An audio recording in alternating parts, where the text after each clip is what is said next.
Di dalam Yesus ada haleluya, di luar Yesus hanya ada halal darah. Beda. Dalam Yesus haleluya, di luar Yesus halal darah. Beda kita saudara sama orang-orang luar ya. Oke, Bang, don't forget. Pak Benjamin, Payung, halo. Iya, selamat malam. Selamat malam. Ya, malam. Selamat sore, Bang. Sore. Ya, selamat sore. Kalau sini sudah malam. Di Oh iya, sini. siap. Oh iya. Ya, saya dulu boleh ya? Boleh, boleh. Oke. Saya sendiri secara pribadi, saya sebelumnya sampaikan dulu nih, Salam. Saya sebenarnya juga sama dengan pengikut Kristus kan gitu ya. Saya sering memang ngikutin komal-komalnya dari Bang Pendi sama Bang Nabirong sampai tengah malam kan gitu ya.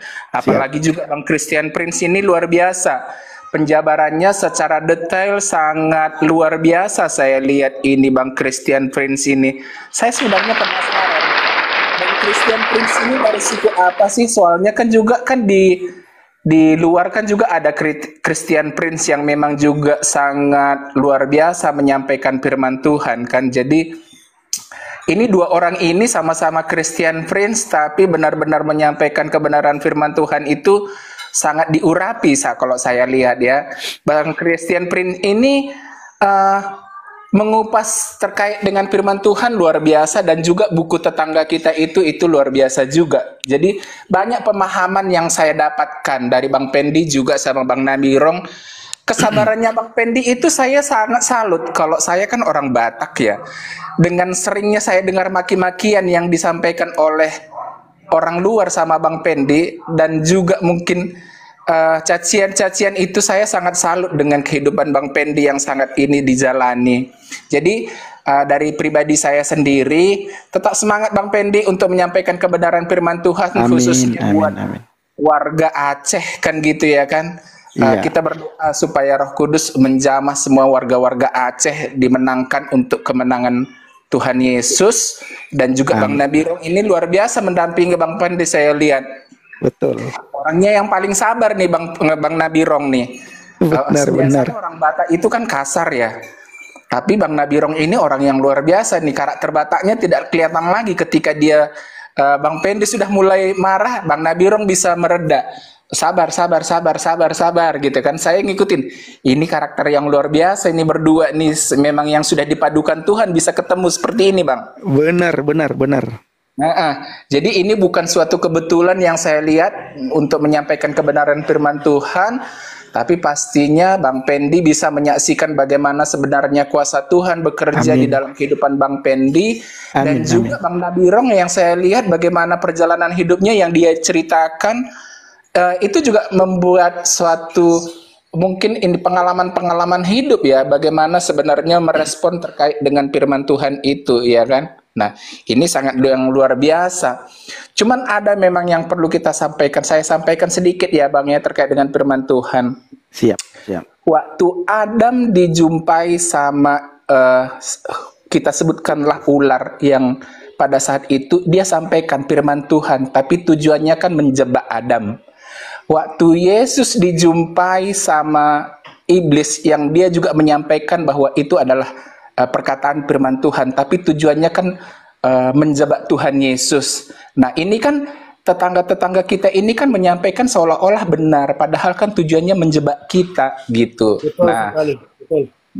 Ya, jadi mereka menyampaikan firman Tuhan seolah-olah benar, padahal tujuannya adalah maut, gitu ya kan? 2000 tahun yang lalu Tuhan Yesus sudah hadir di dunia. Kita sudah bisa membaca firman Tuhan ditulis oleh kitab Matius, Lukas, Yohanes, dan Markus gitu. 4 orang ini menyaksikan bagaimana sebenarnya cerita Tuhan Yesus sampai dia naik ke surga. Mereka menceritakan dengan cerita yang sama, tidak ada yang dibeda-bedakan. Kemudian dalam perjalanannya ada orang yang mengaku-ngaku kan, dan itu 7 abad kemudian kan gitu ya, 7 abad kemudian cerita itu dipalsukan. Bukan seperti itu. Anggaplah hari ini kita melakukan cerita seperti ini kan. Saya masuk di komalnya Bang Pendi.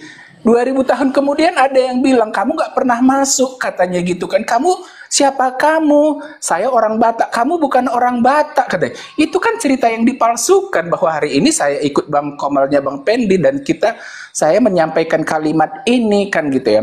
Ini yang mereka bilang, Yesus bukan disalib, Yesus diserupakan, Yesus bukan lahir di kandang domba, Yesus... Banyaklah cerita-cerita tentang Yesus yang dia palsukan gitu. Padahal ribuan orang sudah menyaksikan gitu ya. Dicatat oleh beberapa orang dan cerita itu sama. Kecuali tadi hanya satu orang, kamu bohong kan gitu ya kan. Ini enggak. Ini ceritanya sudah dibuat orang-orang yang berbeda, bahwa dia sudah menyaksikan bagaimana Yesus mulai dari lahir. Dan Tuhan kan juga menyatakan, dia menciptakan Adam dan Hawa serupa dengan gambarnya Tuhan. Ini yang mereka tidak maknai kan gitu ya Bang. Nah ini yang saya pahami, yang sering di penjelasan-penjelasan dari Bang Pendi. Ini sangat luar biasa sekali Bang Pendi dan Bang Nabirong. Dan juga Bang Christian Frins ini saya sering... browsing gitu ya, komal-komalnya ini menambah semangat saya, iman saya, dan juga spirit saya, dan juga saya sering sampaikan dalam pertemuan kegiatan rohani saya di gereja, bahwa Yesus itu adalah Tuhan gitu. Jadi yang Anda sampaikan kepada saya sampaikan juga, karena pastinya kan banyak juga orang Kristen hanya menganggap Tuhan itu sama gitu ya kan. Enggak, saya bilang Tuhan itu beda. Sangat beda. Tuhan kita itu Tuhan yang luar biasa, saya bilang gitu. Dari cerita-cerita Bang Pendi, dari cerita-ceritanya Pak Christian Prince ini, dari cerita-ceritanya Ibu Sopiatul, dari cerita-ceritanya ada lagi yang Madura,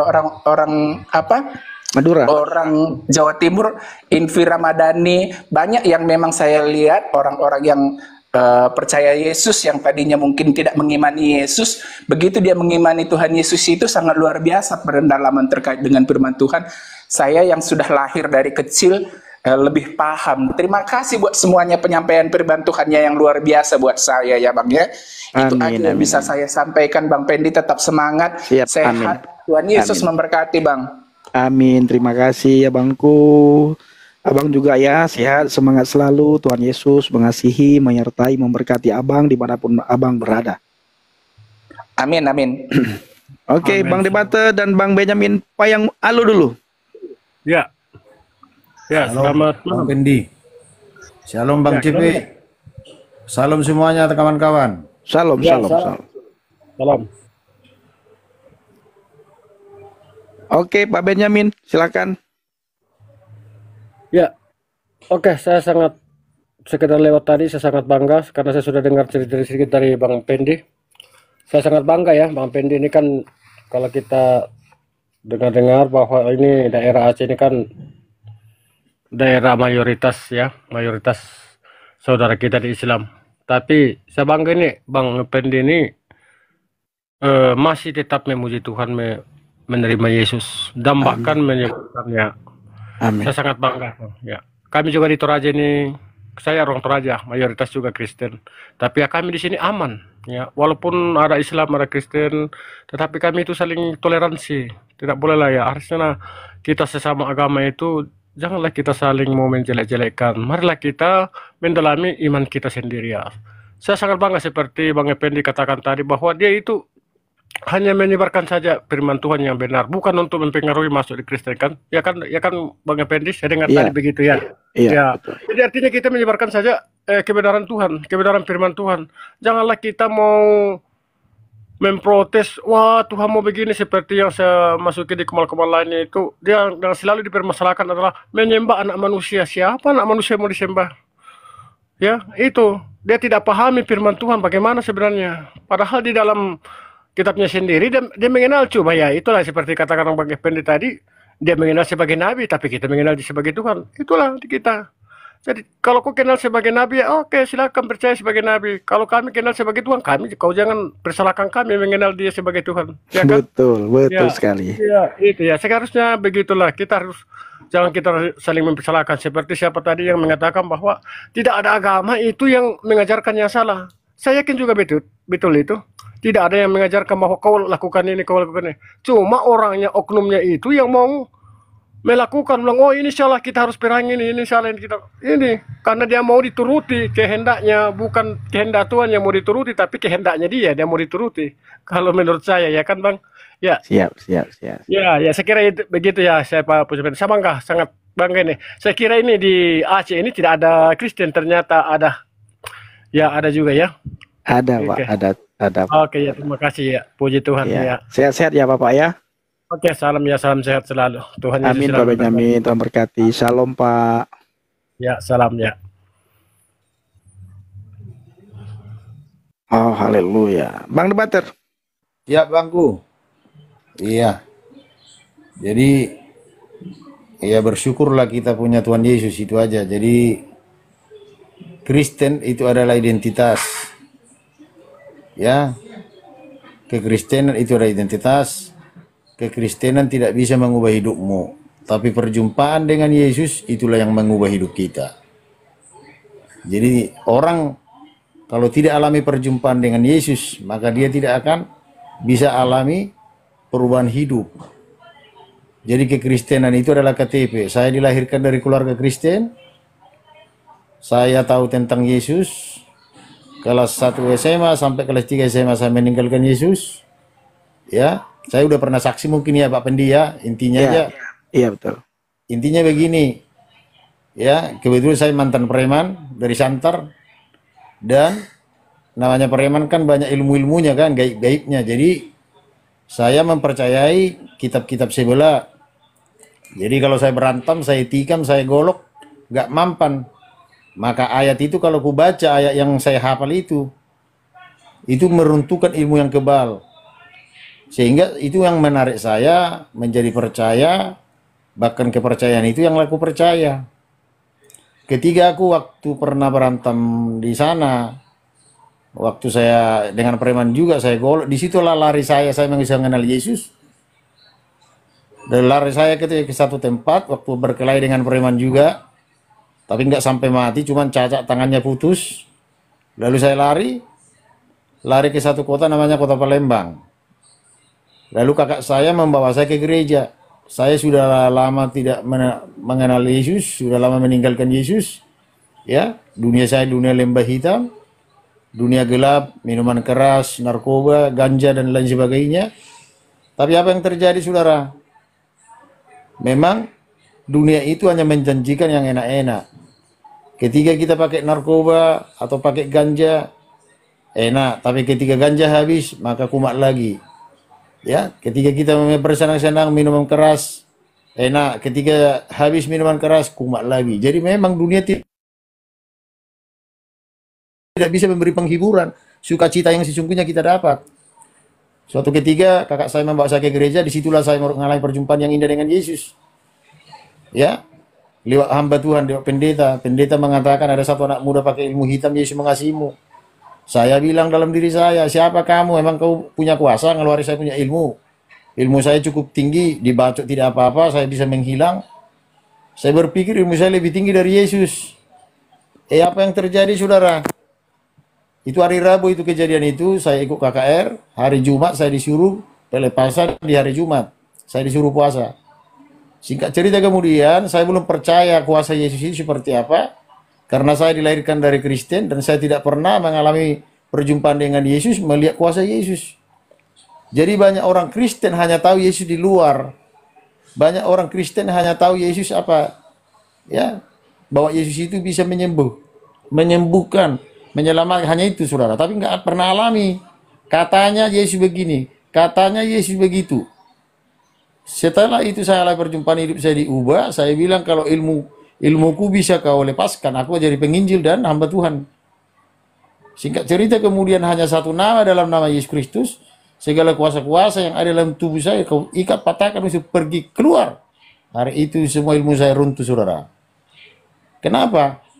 Karena Alkitab mengatakan tidak ada kuasa yang berkuasa di muka bumi ini. Segala kuasa dikatakan Filipi 2 ayat 9-10.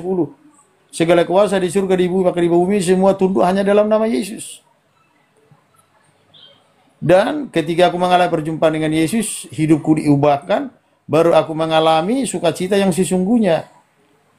Karena Selama saya hidup, sukacita yang membohongi hidup saya, sukacita yang hampa, sukacita yang menjanjikan, sukacita yang menghancurkan. Tapi ketika aku mengalami perjumpaan dengan Yesus, baru aku mendapat sukacita yang sesungguhnya. Itulah sebabnya pegangan saya, Yesus mengatakan, sukacita, dunia tidak bisa memberi kamu sukacita. Tapi aku memberikan sukacita yang dunia tidak punya itu. Jadi banggalah kita sebagai orang-orang Kristen, anak-anak Tuhan, memiliki Yesus. Kenapa? Karena Yesus cukup bagiku. Yesus adalah harta yang terbesar dalam hidupku. Yesus segalanya dalam hidupku, saudara. Makanya saudara kasih Tuhan, ketika aku mulai perjumpaan dengan Yesus, hidupku diubahkan, hidupku diselamatkan, dan aku bangga punya Yesus, saudara. Jadi, agama tidak bisa menyelamatkan manusia. Kenapa saya mengatakan agama tidak bisa menyelamatkan manusia? Terbukti karena semua manusia punya agama. Justru karena semua punya agama, semua agama tidak yakin keselamatan dan tidak mengerti dan tidak paham keselamatan itu. Kalau agama menyelamatkan, tentu Yesus tidak perlu turun, tidak perlu disalib, tidak perlu mati. Kalau agama menyelamatkan, semua manusia masuk surga. Kenapa? Karena semua manusia punya agama. Tapi terbukti semua orang punya agama, tidak ada yang bisa menjamin surga. Dan hanya satu kitab suci yang bisa menjamin manusia ke surga. Apa itu namanya? Alkitab. Buktinya mana? Makanya Yesus mati pada hari pertama, bangkit pada hari ketiga, lalu menampakkan diri 40 hari dan dilihat semua murid-murid dan orang percaya. Yang melihat siapa? 500 lebih. Setelah dia menunjukkan, menampakkan diri dari kebangkitan, dia naik ke surga dan disaksikan siapa? 500 lebih orang percaya. Itulah sebabnya dia mengatakan Yohanes 14 ayat 6. Sebelum dia naik ke surga. Akulah jalan, kebenaran, dan hidup. Tidak ada seorang pun yang sampai ke surga, ke Bapa tanpa melalui aku. Banyak jalan ke Roma, tapi hanya satu jalan ke surga. Tidak ada jalan yang lain, saudaraku. Pastikanlah dirimu bahwa jalan hanya dalam Yesus.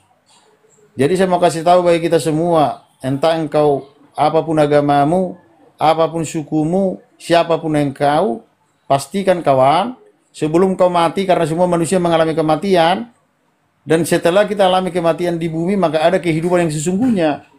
Apa itu kehidupan sesungguhnya? Adalah kehidupan kekal. Apa itu kehidupan kekal? Ada dua. Bagaimana hidup kekal yang dua itu? Yang pertama, orang yang mati di luar Yesus, maka dia akan apa? Mati di dalam neraka. Siksaan neraka. Ketika orang percaya kepada Yesus, mati akan masuk di surga Firdaus. Buktinya mana? Jadi hanya satu Alkitab bisa membuktikan kemana manusia setelah mati, bagaimana orang percaya Tuhan Yesus, dan orang yang percaya Tuhan Yesus kemana tempatnya. Hanya Alkitab mengatakan. Di mana buktinya? Dalilnya di mana? Buka Yohanes 4, Lukas 16 ayat 19 sampai 30. Saudara catat Lukas 16 ayat 19 sampai 30. Ya. Jadi orang kaya yang punya segalanya mati, tidak ada Yesus, dikubur. Lalu apa? Rohnya dibawa ke mana? Ke Hades, ke neraka. Di sana dia menderita, disiksa. Orang kaya mengatakan, Bapak Abraham, aku sangat kesakitan dalam nyala api ini. Dia disiksa di dalam neraka. Lalu ada yang namanya Lazarus, sudah sakit, susah, miskin, tapi ada Yesus dalam dirinya. Lalu matilah dia, saudara. Ketika dia mati, Alkitab mengatakan malaikat menjemputnya. Ketika malaikat menjemputnya, malaikat membawanya ke surga. Dia miskin di dunia, dia sakit di dunia, menderita, tapi ada Yesus. Jadi hikmah yang kita tangkap apa? Bahwa harta yang terbesar dalam hidup kita adalah Yesus. Kenapa? Karena surga tidak bisa dibeli dengan uang dan apapun. Surga diberikan hanya cuma-cuma di dalam nama Yesus, kasih karunia-Nya Tuhan. Dan Alkitab mengatakan dua-duanya mati. Orang yang di luar Tuhan mengatakan, Bapak Abraham, aku sangat kesakitan dengan api ini. Masih ada 5 saudaraku di rumah, suruhlah si Lazarus untuk menginjili saudaraku yang ada di rumah 5. Jangan masuk seperti aku dalam neraka ini. Artinya apa? Dalam neraka baru percaya Yesus. Dalam neraka dia pingin keluarganya diselamatkan. Sudah terlambat, kawan. Pastikan hidupmu, kawan. Semua manusia yang mendengar ya di siaran ini 463 hampir 500, saya mau kasih tahu, pastikan hidupmu sebelum kau mati. Kenapa? Ada neraka dan ada surga. Jadi ketika saudara mati tidak di dalam Yesus, maka neraka menunggumu kapan? Selama-lamanya. Orang kaya mengatakan, apa Abraham, aku sangat kesakitan dalam nyala api ini. Dalam neraka dia menyesal, dia mau percaya Yesus, tapi sudah terlambat. Di dalam neraka dia mau percaya Yesus, dia mau bawa keluarganya percaya sama Yesus. Sudah terlambat, kawan. Jadi saya mau kasih tahu kepada kita semua, keselamatan hanya ada di dalam Yesus. Kisah Rasul 4 mengatakan, Kisah Rasul 4 ayat 12, tidak ada keselamatan diberikan kepada nama siapapun kecuali di dalam nama Tuhan Yesus Kristus. Filipi 2 ayat 9 sampai 10, segala kuasa di surga, di bumi, bahkan di bawah bumi, semua ada di dalam nama Yesus. Semua tunduk di dalam nama Yesus. Jadi itu aja sharing saya, Bang, supaya yang lain juga boleh sharing. Intinya, kawan-kawan, teman-teman semua, jangan tinggalkan Yesus. Karena banyak kali di Komal ini kutemukan orang-orang Kristen yang meninggalkan Yesus. Ya, apalagi, ya sorry, karena saya orang Batak aku ya. Banyak kali orang Batak yang murtad. Kenapa? Ada yang mencari kekayaan, ada yang mencari perempuan. Gara-gara perempuan dia jual imannya, dia tinggalkan Yesus. Sama seperti saya dulu tinggalkan Yesus. Tapi aku bersyukur aku dipanggil oleh Tuhan, diubah ke dipilih. Jadi saya mau kasih tahu kepada kita, jangan pernah kalian tinggalkan Yesus. Salib adalah harga mati. Yesus adalah harga mati. Harta yang terbesar dalam hidup saya adalah Yesus. Yesus sudah cukup buat saya. Tidak perlu ditambah yang lain. Yesus cukup bagi saya, karena itu harta yang tertinggi dan termulia bagi hidup saya. Itu aja, host. Tuhan memberkati.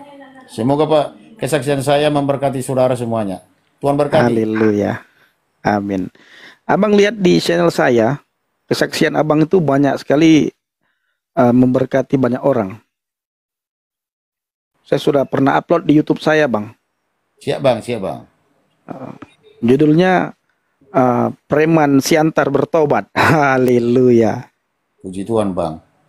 Itu banyak sekali orang mengucapkan terima kasih.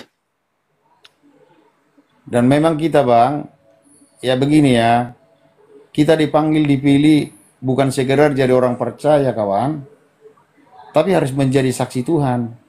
Seperti Bang Pendi, dia baru mengenal Tuhan, tapi sudah jadi berkat dan saksi. Jadi saya mau rindu kita semua orang Kristen, bukan sekedar kita hanya jadi Kristen, tapi mari kita menjadi saksi, menjadi berkat bagi semua orang.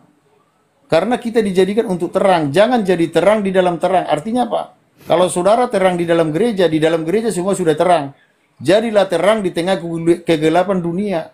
Karena dunia itu gelap, butuh terang. Siapa itu? Kita semua yang percaya Yesus. Bersinarlah di tengah kegelapan itu, agar dunia yang gelap itu disinari kemuliaan Tuhan. Jadi satu lagi yang kalian pahami, apa bedanya kita dengan kepercayaan lain? Ini bedanya kita, Kak. Itulah hebatnya kita bangga punya Yesus. Yang pertama begini, kenapa aku bangga punya Yesus? Kenapa saya selalu bersaksi? Karena aku bersyukur, siapakah aku ini? Manusia bejat, manusia yang hidup dalam lembah hitam, ya. Tetapi Tuhan mengubahkan hidupku, menjamahku, sehingga aku apa? Saya berutang budi sama Tuhan gitu loh. Kadang-kadang saudara, kalau saya khotbah itu ya, ceramah begitu, naik di mimbar itu nangis saya. Kenapa saya nangis? Ini loh, manusia pendosa ini yang enggak layak, dilayakkan saya harus berbicara di mimbar yang kudus itu. Saya kadang nangis, kenapa? Karena aku nggak layak. Manusia berdosa, manusia bejat. Tuhan taruh saya di altarnya yang kudus. Jadi itulah saudara, banggalah kita punya Tuhan Yesus. Bangga. Apa bedanya kita dengan agama lain, kepercayaan lain? Ini bedanya. Kita diselamatkan karena percaya kepada Tuhan Yesus. Jadi kita diselamatkan bukan karena berbuat baik. Yes. Roma 10 ayat 9 mengatakan, barang siapa mengaku dengan mulut, percaya dengan iman, dia diselamatkan. Jadi ketika kita percaya sama Tuhan Yesus, kita diselamatkan. Pertanyaannya, apakah kita perlu berbuat baik? Perlu. Tapi perbuatan baikmu bukan untuk kau selamat, kawan. Karena kau sudah diselamatkan oleh Yesus, tentu kau harus jadi terang, jadi garam, jadi sinar. Itulah arti perbuatan baikmu. Supaya apa? Bukan supaya kau selamat, supaya dunia yang gelap itu melihat sinar ada di dalam diri setiap orang-orang Kristen. Supaya mereka memuliakan Bapa di surga. Itu kata Tuhan. Jadi kalau kau bilang kalau perbuatan baik kau selamat, apa bedanya kita dengan agama lain? Kepercayaan lain. Mereka mencari itu perbuatan baik itu, saudara. Alkitab mengatakan perbuatan baik seperti manusia seperti kain kotor, itu di Yesaya. Jadi nggak ada manusia selamat dengan perbuatan baik, itulah keselamatan itu. Makanya Paulus mengatakan di dalam Efesus 2 ayat 8-9, dikatakan ayat 1, dahulu aku adalah orang-orang yang patut dimurkai, yang patut dibunuh, dan dahulu sebenarnya aku juga masuk bagian-bagian yang harus dihukum dan masuk neraka.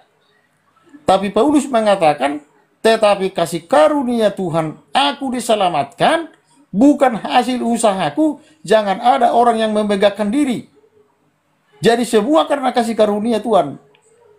Jadi keselamatan itu bersyukurlah saudara. Jadi kalau ada kita misalnya Pak Pendi dari sebelah dipanggil diubah, bukan karena dia. Jadi bersyukur Pak Pendi kenapa? Bisa dipilih, dipanggil, adalah anugerah yang terbesar. Tidak semua manusia dipilih dan dipanggil. Saya dipanggil, CP dipanggil, Abang Nabirong dipanggil. Bukan karena kita baik, bukan karena kita punya kelebihan dari orang lain, tapi karena kasih anugerahnya lah, dan lain-lain semua para penonton, pendengar, saudara juga dipanggil, dipilih. Kenapa? Karena anugerahnya. Makanya kita bersyukur punya Allah yang luar biasa, kawan. Jadi banggalah kepada Tuhan Yesus ya. Itu aja bang ya. Jangan pernah tinggalkan Yesus kawan-kawan demi harta. Jangan pernah kau jual Yesus demi wanita dengan apapun. Bagiku, Yesus cukup bagiku. Yesus adalah harga mati. Salib harga mati. Jangan pernah kau tukar salib dengan uang, dengan kekayaan, dengan perempuan. Karena, sorry aku bilang ya, ada beberapa orang Batak yang sering berdebat dengan saya di komal-komal sebelah. Kadang mereka naik ke komal kita.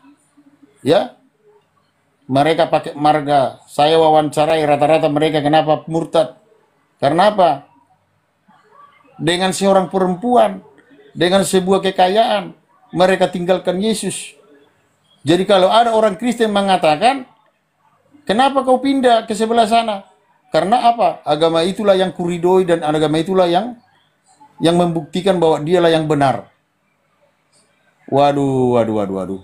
Yesus sudah jelas mengatakan, akulah jalan kebenaran. Dia kebenaran itu sendiri. Dia mengajarkan kasih, tidak mengajarkan pembunuhan, tidak mengajarkan kebencian, tidak mengajarkan perzinahan, tidak mengajarkan kejahatan.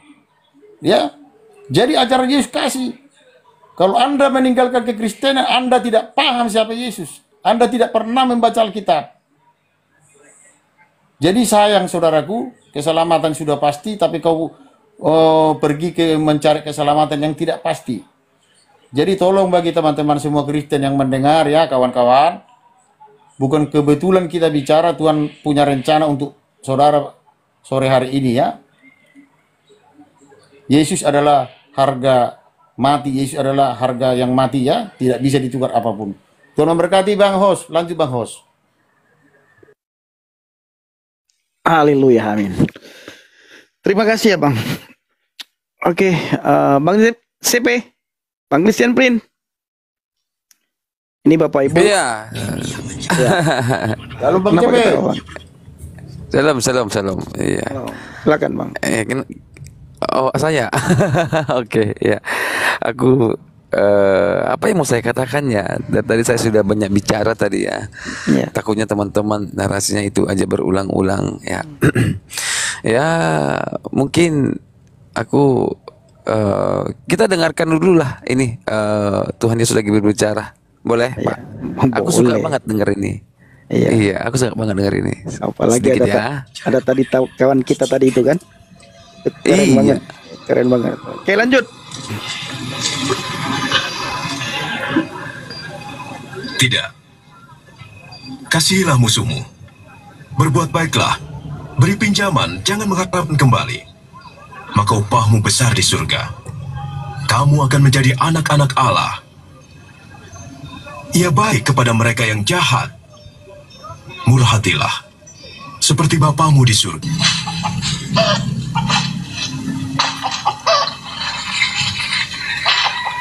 Benih itu ialah firman Tuhan. Yang jatuh di pinggir jalan yaitu orang yang mendengarkannya. Tapi iblis datang dan merampas firman itu, sehingga mereka tidak percaya dan diselamatkan. Yang jatuh di tempat berbatu-batu yaitu orang yang mendengar dan menerimanya, tapi tidak berakar. Mereka percaya sebentar, kemudian pada saatnya mereka murtad. Yang jatuh di semak duri yaitu orang yang mendengar, tapi kekhawatiran dan kenikmatan duniawi menghimpit mereka hingga tidak menghasilkan buah. Yang jatuh di tanah yang subur yaitu orang yang mendengar firman itu dan menyimpan dalam hatinya dan bertahan sampai menghasilkan buah.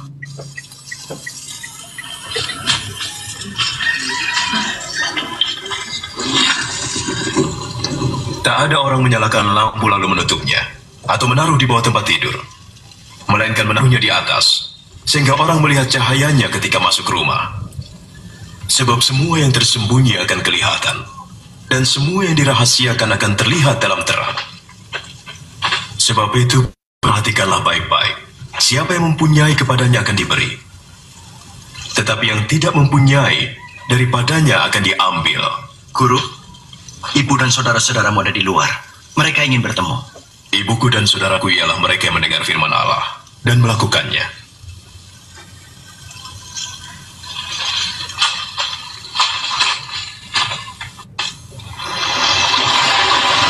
Pada suatu hari, Yesus bersama murid-muridnya naik perahu dan berkata kepada mereka, "Mari kita pergi ke seberang danau." Oke teman-teman ya, lanjut dulu teman Pak Pendi, teman-teman lain ya. Pasti pada pengen dengar juga nih. Ya host, aku kembali ke host dulu ya. Aku ada Oke, sedikit ini siap. ya teman-teman. Siap-siap. Terima kasih Bang. Ini sebenarnya kita mau tutup ini Bang. Tadi saya hanya mau nyanyi pujian, mau nyanyi saja tadi, sapa-sapa penonton. Karena nanti malam kita nggak live. Nanti malam nggak live. Beberapa hari ke depan tidak tahu. Kalau sempat live, kalau tidak sempat kita tidak live Bapak Ibu ya.